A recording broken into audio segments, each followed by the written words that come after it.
Jehová te guardará de todo mal, Él guardará tu alma. Hola amigo, ¿qué tal? Nuevamente te saludo con mucho gusto, tu amigo y hermano en Cristo Jesús, Eneas Esteban. Esperando que tengas un día lleno de bendiciones para ti y para tus seres queridos. Y con mucho gusto vamos a compartir un tema más de la palabra del Señor. Ese tema se llama Dios se hizo carne. Este tema está basado en el Evangelio de San Juan, en el capítulo 1, versículo 1 al 14. Son muchos textos, los voy a leer con calma para que se pueda entender. En el principio era el verbo, y el verbo era con Dios, y el verbo era Dios. Este era en el principio con Dios. Todas las cosas por Él fueron hechas, y sin Él nada de lo que ha sido hecho fue hecho. En Él estaba la vida era la luz de los hombres. La luz en las tinieblas resplandece, y las tinieblas no prevalecieron contra ella. Hubo un hombre enviado de Dios, el cual se llamaba Juan. Este vino por testimonio, para que diese testimonio de la luz, a fin de que todos creyesen por él. No era él la luz, sino para que diese testimonio de la luz.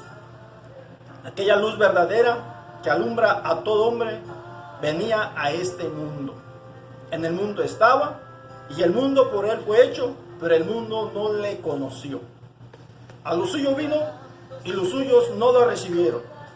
Mas a todos los que le recibieron, a los que creen en su nombre, le dio potestad de ser hechos hijos de Dios, los cuales no son engendrados de sangre, ni de voluntad de carne, ni de voluntad de varón, sino de Dios. Y aquel verbo fue hecho carne y habitó entre nosotros, y vimos su gloria, como la del unigénito del Padre, lleno de gracia y de verdad. Palabra del Señor. Aunque parece que es un trabalenguas, no es un trabalenguas, fue la forma en que el apóstol Juan escribió su evangelio, dando a entender que desde el principio Dios era el verbo y aquel verbo era el mismo Dios. Bien, Dios se hizo carne. Eso es un hecho sobrenatural que no es fácil de entender, que no es fácil de aceptar. Por eso es un hecho sobrenatural.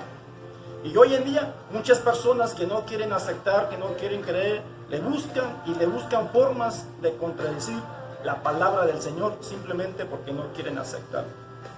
Pero el hecho de que creamos que Dios hizo carne consiste en que tengamos fe. Es decir, es un hecho de fe. Y en 1 Timoteo 3:16 dice algo fenomenal.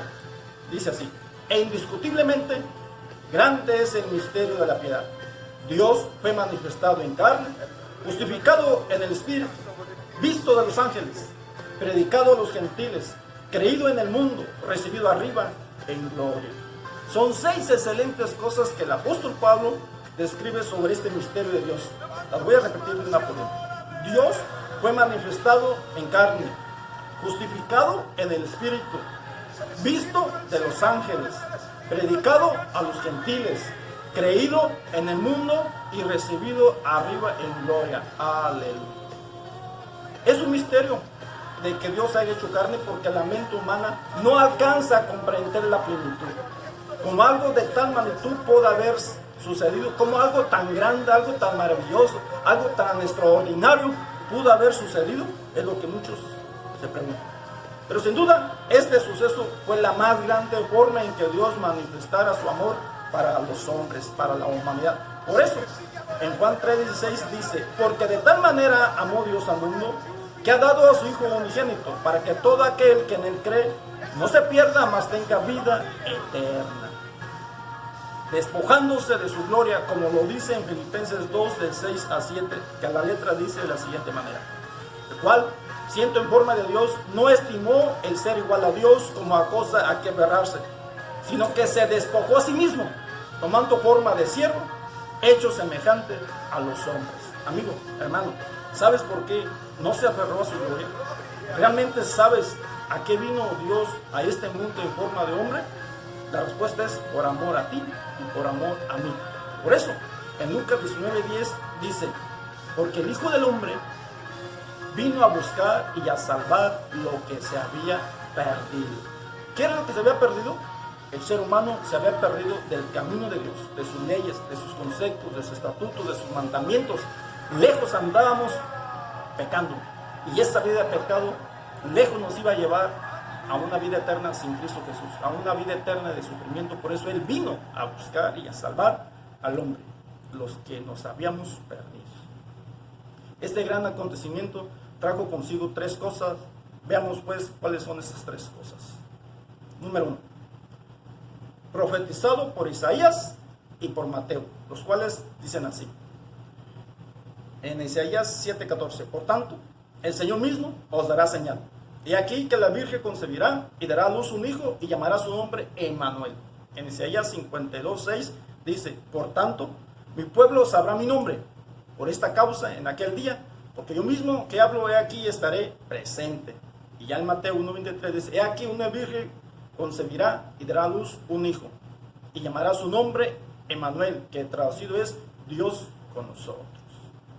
Pero con grandes atributos que son los siguientes. Es decir, fue profetizado por Isaías, fue dicho por el ángel a José, ya en el libro de Mateo, pero con grandes atributos que están en Isaías 9:6, los cuales son los siguientes. Porque un niño nos es nacido, hijo nos es dado, y el principado sobre su hombro, y llamará su nombre admirable, consejero, Dios fuerte, Padre eterno, príncipe de paz.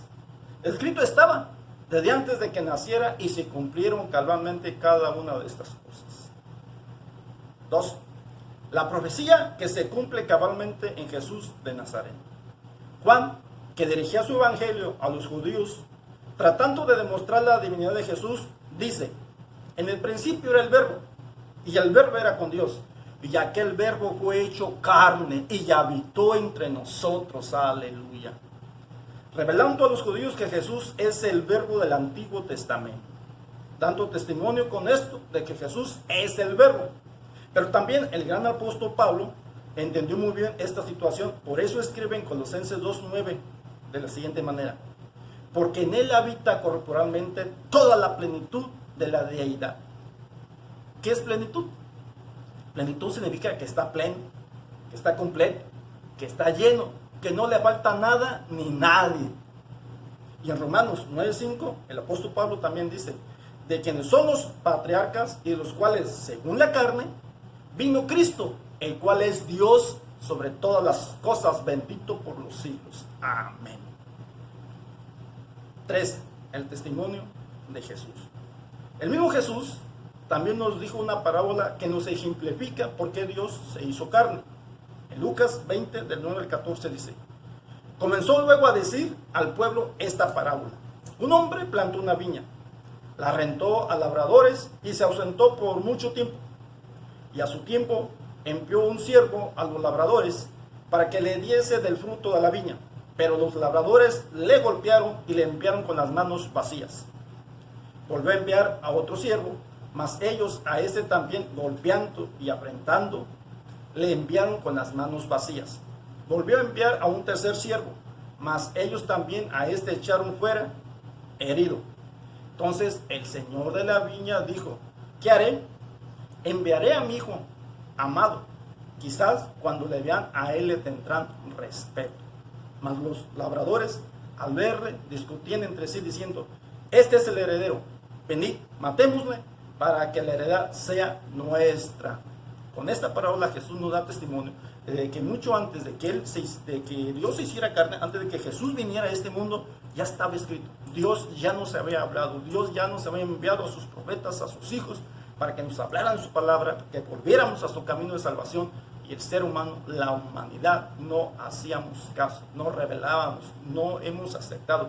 Hoy en día sucede lo mismo. A muchas personas les llega el evangelio, a muchas personas les llega la palabra, a muchas personas les llegan las alabanzas, les llegan la Biblia, les llegan esos videos y la gente no quiere aceptar. El mismo Dios tuvo que venir a este mundo a hablarnos para rescatarnos. Con esta parábola y con todo lo que he dicho anteriormente, ahora sí ya podemos entender por qué Dios se hizo carne.